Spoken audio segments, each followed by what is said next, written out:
नमस्कार प्रेक्षकांनो, ठरलं तर मग मालिकेच्या आजच्या म्हणजेच 4 मेच्या भागात आपल्याला एक जबरदस्त असा ट्विस्ट पाहायला मिळणार आहे.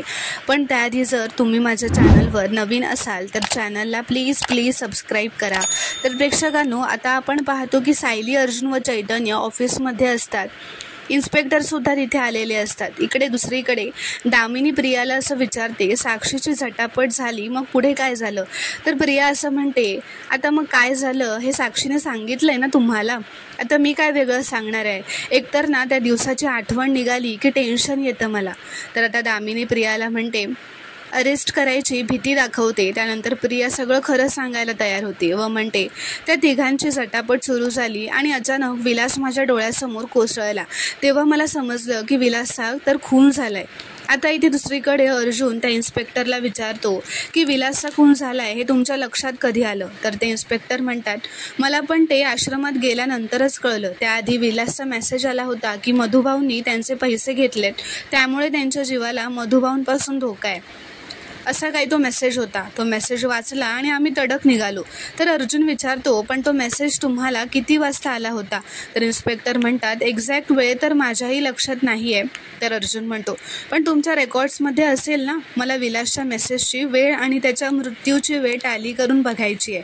तर इथे प्रिया असं म्हणत असते, ती वेळ टॅली होणारच नाही ना, कारण मी पोलिसांना मेसेज विलास मेल्यानंतर खूप वेळाने केला होता.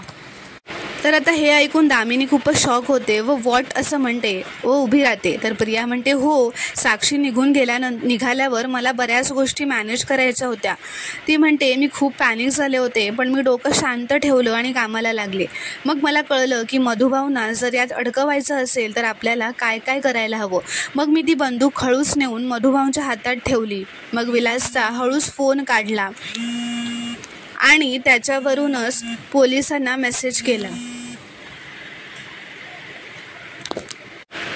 की माझ्या जीवाला मधुभाऊंपासून धोका आहे. तर दामिनी म्हणते, तुझ्यासमोर प्रेत पडलेलं असताना तू हे सगळं केलंस, हे कसं शक्य आहे? इथे अर्जुन तो फोनमधला रिपोर्ट वाचून म्हणतो, हे सगळं कसं शक्य आहे इन्स्पेक्टर? या रिपोर्टप्रमाणे तुम्हाला मेसेज आल्याचा अर्ध्या तासातच तुम्ही आश्रमात पोहोचला होतात, पण मधुभाऊंच्या स्टेटमेंटप्रमाणे तिथे बरंच काही घडलं होतं आणि ते सगळं अर्ध्या तासात घडूच शकत नाही. तर सायली म्हणते, आम्ही सिनेमाला जाऊन येईपर्यंत 1.5 ते 2 तास गेले होते, पण फक्त अर्धा तास कसा काय झाला होता? तर अर्जुन असं म्हणतो, खरा प्रश्न हा आहे की हे सगळं कोणी घडवून आणलं असेल. तर आता इकडे दामिनी प्रियाला असं म्हणते, हे सगळं तू घडवून आणलंस? काहीही आधी प्लॅनिंग न करता तुझ्यासमोर खून झाला, प्रेत पडलं, मग तू फिंगरप्रिंट्स पुसलेस, मग मधुभाऊंचे पिस्तुलावर फिंगरप्रिंट्स उमटवलेस आणि हे सगळं झाल्यावर मग विलासचा फोन घेऊन पोलिसांना मेसेज केलास. म्हणजे हा विलासचा फोन घेऊन मेसेज करायला किती वेळ लागला असेल तुला? 3-4 मिनिटं? तर प्रिया म्हणते, नाही, अहो, हे सगळं सावरासावर करायला मला खूप वेळ लागला, पण असं नीट नाही सांगता येणार, पण 1-1.25 तास वगैरे गेला असेल. आता हे ऐकून दामिनी वॉट असं जोरातच म्हणते व उभी राहते व म्हणते, तू डोक्यावर वगैरे पडली आहेस का गं? अगं, मृत्यूची वेळ कळते ना पोस्टमॉर्टम रिपोर्टमध्ये. मूर्ख मुली, विलास मेला आधी, तू पोलिसांना फोन केलास नंतर, विलास मेल्यानंतर 1.5 तासाने हिने मेसेज केलाय. हे जर अर्जुनला कळलं तर किती महागात पडेल, कळतंय का? It's a biggest give away. तर प्रिया असं म्हणते, अहो, पण हे अर्जुनला कुठे लक्षात आलंय? तर आता दामिनी म्हणते, ती फाईल उघडून बघते व म्हणते, कारण थँकफुली या रिपोर्टमध्ये पोलिसांनी मेसेज आल्याची एक्झॅक्ट वेळ लिहिलेली नाहीये, पण अर्जुनने जर ती वेळ खणून काढायचं ठरवलं तर ते आपल्याला खूप महागात पडेल. तर महिपत म्हणतो, अरे कशाला खणून काढेल तो? तर दामिनी म्हणते, अर्जुनला इतकं लाईटली घेऊ नका शिकरे. तुमच्याकडे हा प्रिया नावाचा जो मोहरा आहे तो खतरनाक आहे. तिच्याऐवजी दुसरी कोणी या सिच्युएशनमध्ये असतं तर गोंधळलं असतं, घाबरलं असतं. मोठे गुन्हेगार असतात त्यापेक्षाही जास्त शैतानी आहे ही. तर आता प्रिया हसतच म्हणते, तेव्हा मला जे सुचलं ते मी केलं. तर दामिनी म्हणते, आता मला सांग, विलास तुझ्यासमोर पडला आणि मधुभाऊ पुढे जाणार इतक्यात, असं ती विचारते. तर आता इथे अर्जुन असं म्हणत असतो आणि इतक्यातच त्यांच्या डोक्यावर कोणीतरी वार केला. ते बेशुद्ध पडले आणि वार करणाऱ्याने पहिलं काम हे केलं की साक्षीला तिथून पाठवून दिलं आणि मग पोलिसांना विलासच्या फोनवरून मेसेज केला. इथे दामिनी असं म्हणते, म्हणजे विलास खाली पडला त्यानंतर तू आधी साक्षीला तिथनं पाठवून दिलंस, मग फिंगरप्रिंट पुसलेस, उमटवलेस, मग त्या विलासच्या फोनवरून पोलिसांना मेसेज केलास. मला नीट आठवून सांग, या सगळ्यांमध्ये खरंच 1-1.5 तास लागलाय का तुला मेसेज करायला की कमी लागलाय? तर प्रिया म्हणते, तरी 1-1.5 तास लागला असेलच. इथे अर्जुन म्हणतो, त्या 1-1.5 तासात नक्कीच त्यात 1-1.5 तास हा नक्कीच गेला असेल. आपण आत्ताच कॅल्क्युलेट करूया. चैतन्य, तुम्हाला कॅल्क्युलेट करायला मदत कर. तर आता ते दोघे मिळून कॅल्क्युलेट करून बघतात. तेव्हा चैतन्य असं म्हणतो, कसंही बघितलं तरी तोच हिशोब होतोय 1-1.5 तासाचाच. तर आता सायलीचं काहीतरी लक्षात येतं. ती अर्जुनकडे बघते. अर्जुनही तिच्याकडेच बघत असतो. ती त्याला असं म्हणते, तुम्हालाही तेच वाटतंय जे मला वाटतंय? तर अर्जुन म्हणतो, हो, पण पुराव्यांशिवाय आपण काहीच बोलू शकत नाही. अर्जुन म्हणतो, चैतन्य, मला ताबडतोब फॉरेन्सिकचे रिपोर्ट हवेत. तर चैतन्य ते आणायला जातो. अर्जुन आता असं म्हणतो, याचा अर्थ तुम्ही सिनेमा बघून आश्रमात येईपर्यंत सगळं मॅनेज झालं होतं. इथे प्रिया त्यांना सांगत असते, सगळे सिनेमा बघून येईपर्यंत मी सगळं मॅनेज केलं होतं. मी खूप घाबरली आहे असं नाटक करत बाहेर आले आणि रडत बसले होते. मग पोलीस आले. पोलिसांना मीच सांगितलं की मधुभाऊनीच विलासला मारलंय. मी आय विटनेस आहे. मग पोलीस घेऊन गेले मधुभाऊंना. झालं सगळं सांगून. तर दामिनी म्हणते, नाही झालंय, एक महत्त्वाची गोष्ट राहिली आहे. तर प्रिया विचारते, कुठली? तर दामिनी म्हणते, साक्षीची एवढी मदत का केलीस तू? तर महिपत असं म्हणतो, का म्हणजे करायलाच पाहिजे ना, नाहीतर माझी पोरगी तिथे अडकली असती. तर दामिनी म्हणते, मी तिच्याशी बोलते ना. दामिनी विचारते, का केलीस मदत? तू तिथून सहज सटकू शकत होती, पण नाही, तू थांबलीस तिथे, साक्षीला मदत केलीस. समाजसेवा तर करत नाही आहेस. आणि एवढं तर कळलंय मला प्रिया, तुझा स्वतःचा फायदा नसेल तर तू श्वासही घेणार नाहीस. तर प्रिया म्हणते, फायदा म्हणजे तो आश्रम अण्णा सरांना विकला गेला असता तर त्या पैशात माझाही वाटा निघाला असता ना, असं ती म्हणते. तर दामिनी म्हणते, हे सगळं झालं तेव्हा तुला माहीत नव्हतं ना की तू रविराज किल्लेदारांची मुलगी आहेस म्हणून? तर प्रिया म्हणते, हो, मला तर नंतर कळलं ना. तर दामिनी म्हणते, मग नंतर का नाही सांगितलंस रविराजला हे सगळं? तर प्रिया म्हणते, माझी हिंमतच झाली नाही. इतक्या वर्षांनी माझे बाबा मला भेटले होते, मला त्यांना गमवायचं नव्हतं. तर दामिनी म्हणते, पण रविराजलाही कळलं नाही तू खोटी साक्ष दिली असते? म्हणजे एवढा हुशार वकील आहे, पोरीच्या प्रेमात एवढा आंधळा झाला? तर रविराजच्या प्रामाणिकपणाची ख्याती आहे. तू खरंच त्याची मुलगी आहेस ना प्रिया? असं ती तिला विचारते. तर प्रिया आता थोडी घाबरलेली असते, पण ती घाबरतच म्हणते, हो, ऑफकोर्स, मी त्यांचीच मुलगी आहे. तुम्ही असं का विचारताय? शिवाय मी इतक्या वर्षांनी परत आल्यावर बाबांनी DNA टेस्ट पण केली होती.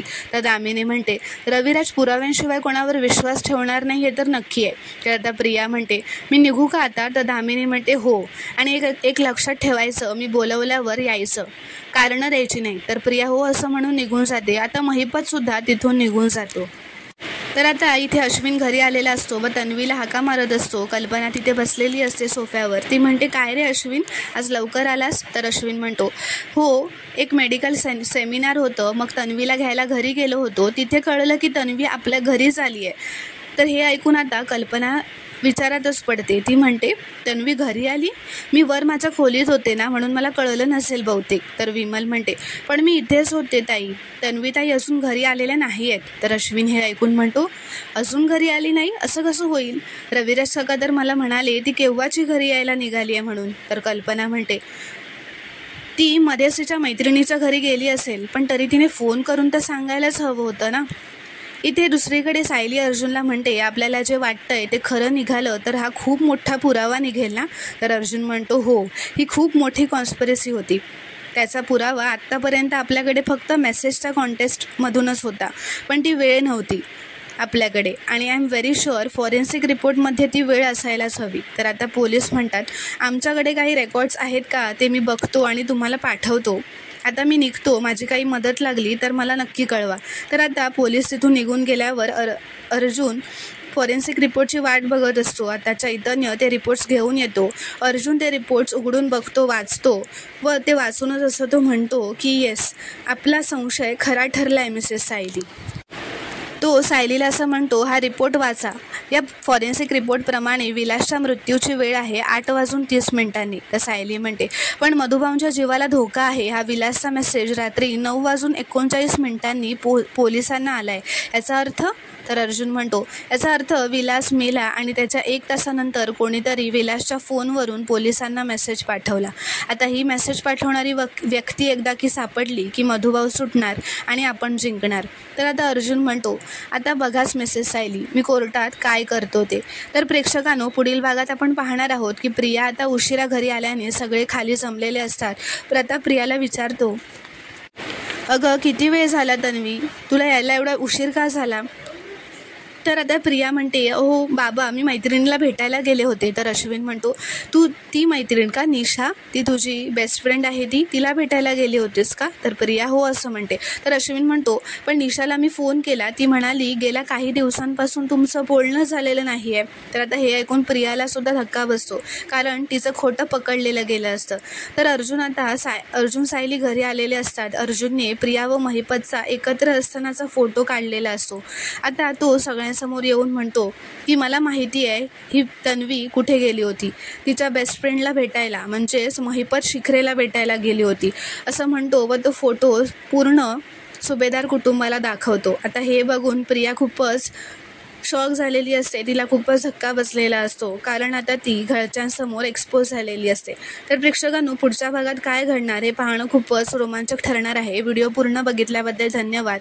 व्हिडिओ आवडल्यास कॉमेंटमध्ये नक्की कळवा व चॅनलला प्लीज सबस्क्राईब करा.